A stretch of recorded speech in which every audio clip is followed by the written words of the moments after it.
تو لوگوں کے درمیان دونوں خاندان موجود ہوتے تھے، اس میں لڑکا بھی ہوتا تھا، لڑکی بھی ہوتی تھی، حق مہر جو بھی مقرر لڑکی کرتی تھی یا لڑکی کے گھر والے مقرر کرتے تھے، اس میں پھر ایجاب اور قبول ہوتا تھا کہ اتنے حق مہر میں فلاں خاتون آپ کے نکاح میں آتی کہ آپ کو قبول ہے، تو اس میں ایجاب و قبول ہوتا تھا۔ نکاح فارم تو اب چونکہ ہمارا جو کافی سسٹم ہے وہ کمپیوٹرائز بھی ہو گیا، اور دوسری ایسی چیزیں کہ لوگ بکر جاتے ہیں، شاید اس لیے اس کی ضرورت پڑی، وگرنہ اگر یہ نکاح فارم نہ بھی ہو تو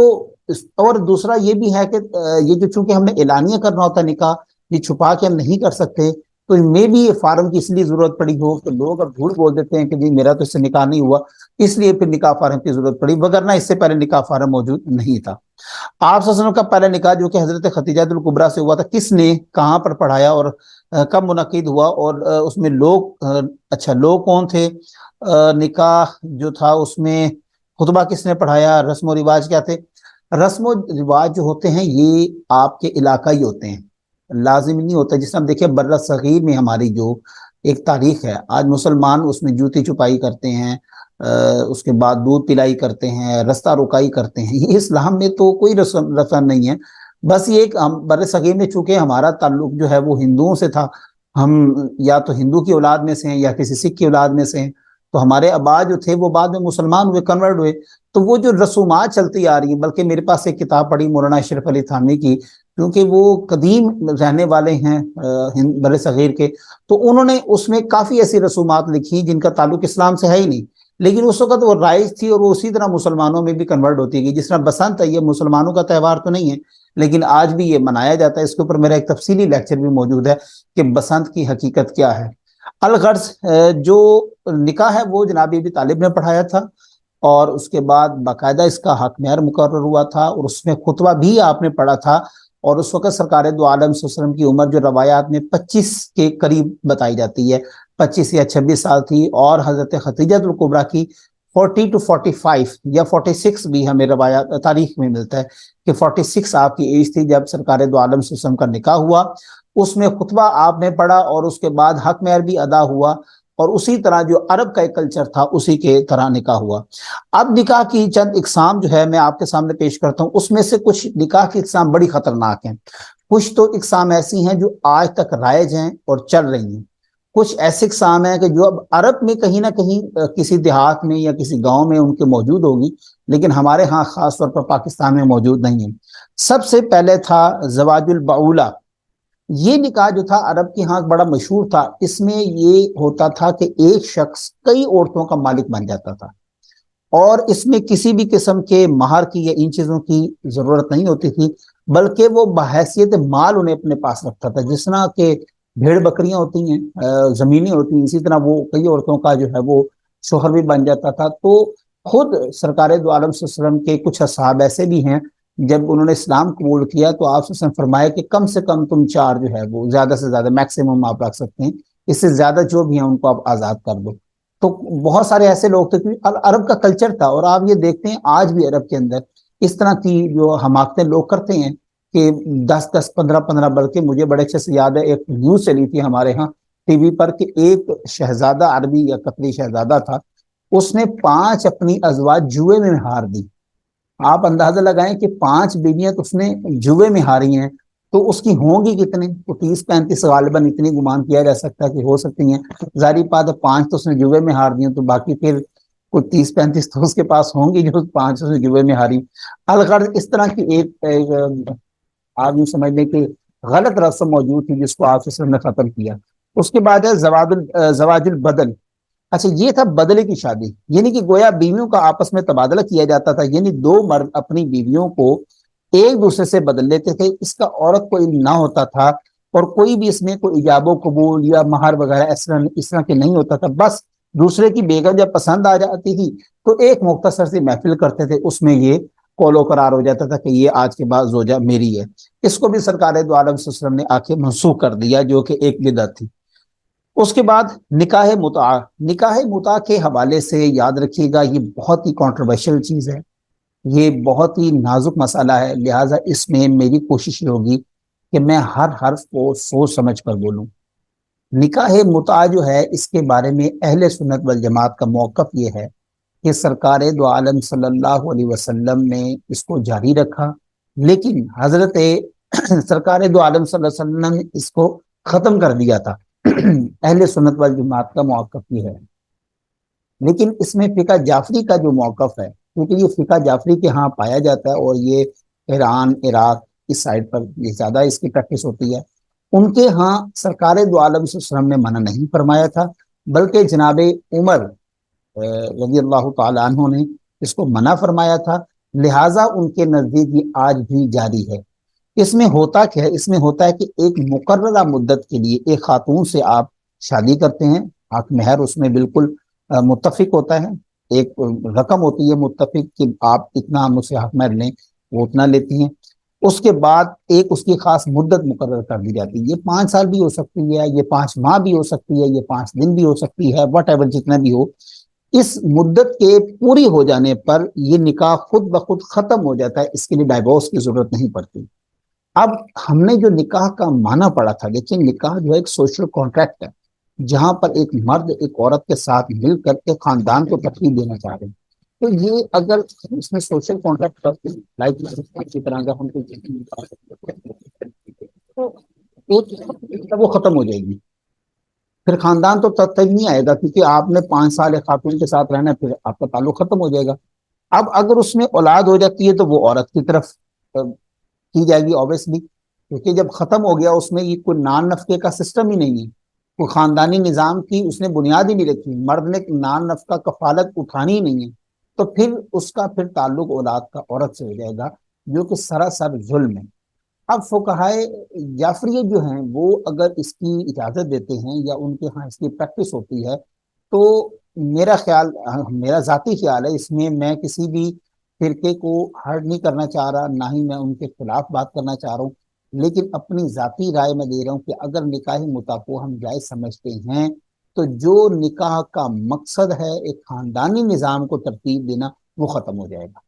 ایک خاندانی نظام ہے جس کو آپ آگے بڑھانا چاہتے ہیں، وہ اس نکاح مطلق میں ختم ہو جائے گا۔ اگلی جو قسم ہے وہ نکاح الحزن ہے۔ اس میں کیا ہوتا تھا؟ دوستی کی شادی ہوتی تھی، گویا ایک عورت کو ایک مرد پسند آ گیا یا مرد کو عورت پسند آ گئی ہے، وہ اس کو اپنے گھر میں لے آتا تھا بغیر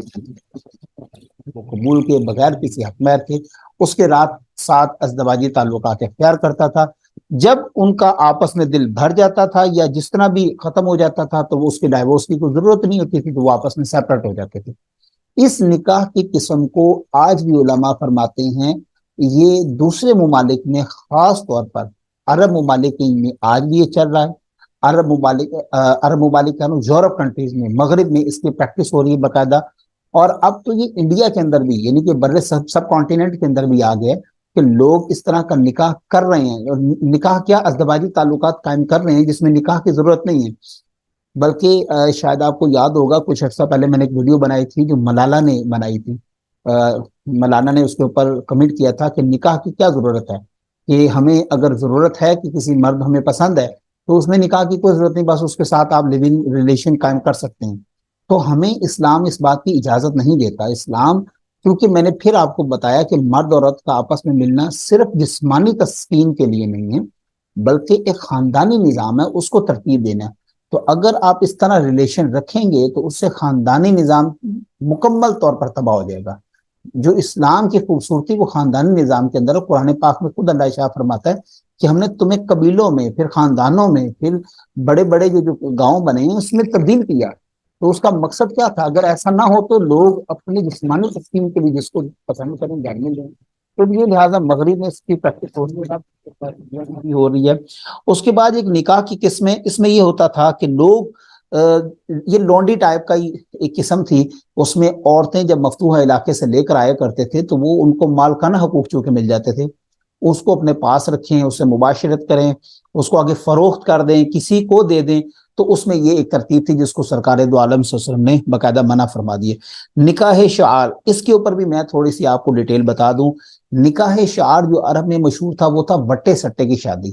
وٹے سٹے کی شادی کی پریکٹس آج بھی ہمارے گاؤں میں ہوتی، لیکن میں اس کو بھی بتا دیتا ہوں، یہ بھی حرام ہے، لیکن کس طرح حرام ہے یہ بھی آپ جان لیں۔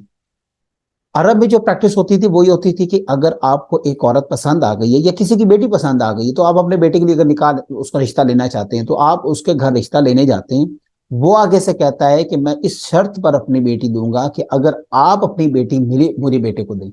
وہ یا بٹے سٹے کی شادی ہوگی. اس میں مہر کی کوئی بھی قید نہیں ہوتی تھی کیونکہ یہ شرط رکھ دی جاتی تھی. لہٰذا اس میں بچیاں آپس میں یا بیٹیاں جو ہے آپس میں ان کا تبادلہ ہوتا تھا اور اس میں حق مہر کی کسی بھی قسم کی کوئی گنجائش نہیں ہوتی تھی. اس کو بھی اسلام نے منع فرمایا ہے. ہاں لیکن اب جو گاؤں میں بٹے سٹے کی شادی ہوتی ہے یاد رکھیں گاؤں میں جو پریکٹس ہوتی ہے اس میں دونوں باہم رضامند ہوتے ہیں. جس طرح دو بہنیں وہ آپس میں کہتی کہ میں تیری بیٹی لینا چاہتی ہوں, دوسری بہن کہتی ٹھیک ہے میں تیری بیٹی لے لیتی ہوں. اب یہ حسن زن کے ساتھ ہو رہا ہے, حسن اخلاق کے ساتھ ہو رہا ہے, اس میں شرط نہیں ہے, قید نہیں ہے. یہ نہیں ہے کہ اگر میں وہ ایک بہن کہتی کہ میں اپنی بیٹی دیتی ہوں اگر دوسری انکار کر کے تو یہ بھی انکار کر دے گی, ایسا نہیں ہوتا. بلکہ یہ کہتی ٹھیک ہے تو نہ دے میں تو رشتہ لوں گی, یہ تو ٹھیک ہے. لیکن اگر وہ کہتی ہے نہ اگر میری بیٹی جائے گی تو میں تیری بھی بیٹی لوں گی, اس شرط میں شادی کروں گی, اگر شرط مقید کر دیا جائے, قید لگا دی جائے, تو یہ پھر بٹے سٹے کی شادی حرام ہے. اسلام میں زبردستی کی شادی یہ ظالمانہ طریقہ آ جائے گا.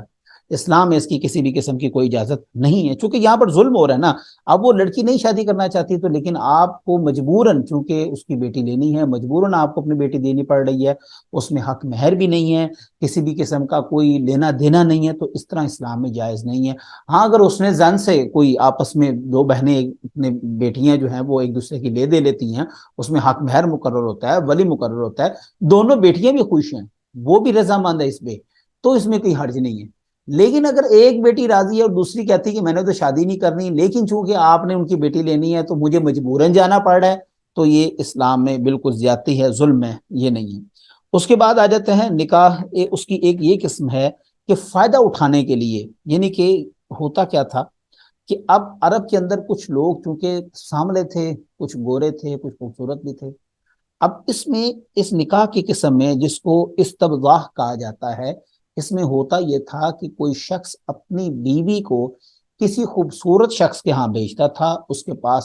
کچھ یعنی کہ ازدواجی تعلقات وہ قائم کرتا تھا. جیسے وہ پریگننٹ ہو جاتی تھی, حاملہ ہو جاتی تھی, اس عورت کو واپس گھر لے آتا تھا اور اس سے خوبصورت اولاد کے چونکہ وہ خواہش مند ہوتا تھا کہ مجھے خوبصورت اولاد ملے, اس لیے وہ اپنی بیوی کو کسی دوسرے کے ہاں بھیج دیتا تھا. لہٰذا اس میں بھی اسلام نے حرام کا فتویٰ دیا ہے اور اسلام نے اس شادی کو بھی یا اس نکاح کو بھی کسی بھی طرح پسند نہیں کیا. اس کے بعد نکاح الرحت ہے. اس میں کیا ہوتا تھا, یہ اجتماعی نکاح ہوتا تھا, یعنی کہ اس میں تقریباً 10 آدمی ہوتے تھے اور ایک ہی عورت کے لیے وہ جمع ہوتے تھے اور اس کے ساتھ مباشرت کرتے تھے. اب جب اس کی اولاد ہو جاتی تھی تو اس میں عورت کو یہ حق حاصل تھا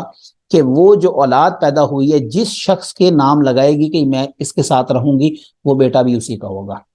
یعنی کہ وہ کہے گی یہ 8ویں بندے کا بیٹا ہے, تو اب وہ اس کو قبول کرنا پڑے گا. اور اس کے بعد جو باغیہ قسم ہے اس میں 10 سے افراد تو زیادہ ہوتے تھے, لیکن اس قسم میں مرد کو یہ حق ہوتا تھا کہ وہ اولاد رکھے یا نہ رکھے. یہ دونوں قسمیں بھی حرام ہیں اسلام میں. اس کے بعد آ جاتا ہے نکاح حلالہ. نکاح حلالہ سے یہ ایک بڑا کریٹیکل مسئلہ ہے. کراچی میں اور دوسرے بڑے شہروں میں اس کی تو بہت زیادہ پریکٹس ہوتی ہے, بلکہ میں کچھ ایسے لوگوں کو بھی جانتا ہوں اور میں ایک دو لوگوں سے تو بڑا پرسنلی میں نے بڑا کلوز ہو کے یہ معاملہ دیکھا اور مجھے بڑا افسوس ہوا ہے کہ ہمارے ہاں جو چھوٹے چھوٹے مولوی حضرات ہیں وہ صرف اپنی نفسانی خواہش کے لیے وہ کرتے کیا ہیں کہ اگر کسی کا ڈائیورس ہو جائے تو وہ باقاعدہ اس کو کہتے ہیں کہ آپ کچھ دیر کے لیے اپنی بیوی کو میرے پاس بھیج دیں, میں اسے نکاح کروں گا, ازدواجی تعلق قائم کروں گا اور اس کے بعد اس کو ڈائیورس کر دوں گا, تو پھر آپ اس کو واپس رکھ سکتے ہیں, یہ حلال ہو گیا. یہ سراسر ایک زنا کی قسم ہے, حرام ہے, قطعی طور پر حرام ہے. یہ قسم نہیں ہے. حلالے کی قسم یہ ہے کہ ایک شخص نے اپنی بیوی کو 3 ٹائم ڈائیورس کر دیا, اب وہ اس کے ساتھ اس کا تعلق ختم ہو گیا. اب مرد اپنے رستے چل پڑا, عورت اپنے رستے چل پڑی. کچھ عرصے بعد خاتون نے آگے نکاح کر لیا, اس کے ساتھ ازدواجی تعلقات قائم کیے, لیونگ ریلیشن, صحیح نکاح بالکل عین اسلام کے مطابق کیا. لیکن اس کے ساتھ بھی اس کا جھگڑا مگڑا ہو گیا, جناب لڑائی ہوگی, ختم ہو گیا, اس کے ساتھ بھی اس کا جو ہے وہ تعلق ختم ہو گیا, ڈائیورس ہوگی. اب وہ آپس میں دوبارہ جو پہلا شوہر تھا اور بیوی جو تھی ان کی آپس میں ملاقات ہوئی, انڈرسٹینڈنگ ہوئی, دوبارہ اب یہ نکاح اس طرح کر سکتے ہیں. جہاں پر آپ قید لگا دیں گے کہ آپ ایک رات بعد اس کو ڈائیورس کر دیں گے، وہ قطعی نکاح نہیں ہے، کیونکہ پھر میں بتا رہا ہوں کہ نکاح کا مطلب یا مقصد صرف جسمانی تسکین نہیں ہے، بلکہ ایک خاندانی نظام ہے، اور اس میں یہ جو حلالے کی صورت ہمارے ہاں پائی جاتی ہے اس میں یہ سنت کے مطابق نہیں ہے، بلکہ ایک روایت میں تو سرکار دو عالم صلی اللہ علیہ وسلم کے پاس ایک خاتون آئی، اس نے کہا میں کہ فلاں شخص کے ساتھ خوش نہیں ہوں، تو آپ نے فرمایا کہ اسلام تجھے اجازت دیتا ہے کہ تو اس کے ساتھ خلا کر لے۔ اچھا، جب اس نے خلا کی تو کچھ عرصے بعد وہ دوسرے شوہر کے پاس جس کے پاس گئی تھی، اس نے آ کے کمپلین کی کہ اللہ کے رسول، وہ بندہ جو ہے یہ پیسے والا ہے، میری ضروریات تو پوری کر رہا ہے، لیکن یہ بد اخلاق بھی ہے۔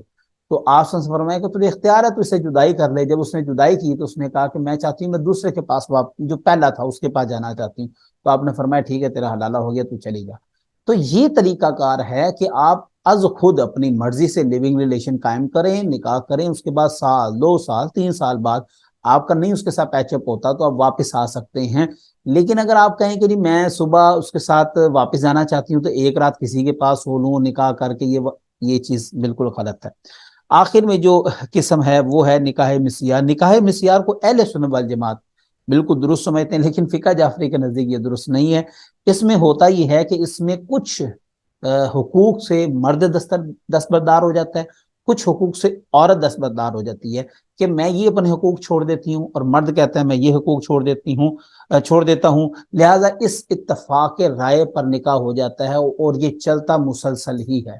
لیٹ سپوز مان لو کہ عورت کہتی کہ میں حق مہر نہیں لیتی، مرد کہتا ہے کہ میں اپنا نان نفقہ نہیں دوں گا، تو ٹھیک ہے اگر ان کا تعلق جڑ گیا ہے تو فقہ جعفری کے کہتے ہیں کہ نان نفقہ جو ہے مرد پر لازم ہے اور اس میں کوئی شک نہیں ہے، مرد کی ذمہ داری ہے۔ تو احناف کے نزدیک یہ ہے کہ وہ عورت خود چھوڑ رہی ہے، وہ کہتی ہے کہ ٹھیک ہے میں رچ وومن ہوں تو مجھے ضرورت نہیں ہے، تو ٹھیک ہے وہ معاف کر سکتی ہے۔ اور اسی طرح مرد غریب ہے تو وہ عورت کہتی ٹھیک ہے یہ غریب ہے، یہ نہیں دے سکتا تو میں اس کو حق مہر بھی معاف کرتی ہوں۔ تو اب یہ تو باہمی رضامندی ہے، اس میں کوئی حرج نہیں، لیکن اس میں قید نہیں ہے کوئی کہ یہ فلاں ڈیٹ تک چلے گا، 5 سال تک نکاح چلے گا، لہٰذا اس میں وہ احناف کہتے ہیں کہ جائز ہے یہ۔ الغرض مختصر یہ آپ کو ساری جو میں نے قسمیں بتائیں، یہ ساری کی ساری میں سے صرف 2 سے 3 نکاح متع، نکاح مسیار اور اس کے بعد وٹے سٹے کی شادی، یہ 3 اس وقت رائج ہیں، اور تینوں کی صحیح صورت بھی میں نے آپ کو بتا دی ہے۔ نکاح متع میں کہ شرط نہ ہو تو وہ بھی درست ہے، نکاح مسیار بھی درست ہے، لہٰذا حق مہر وغیرہ یا جو نان نفقہ ہے اس کو نہ چھوڑا جائے تو وہ زیادہ بہتر ہے، کیونکہ اللہ نے اگر اس کو لازم قرار دیا ہے تو اس میں کوئی نہ کوئی حکمت ہی ہے،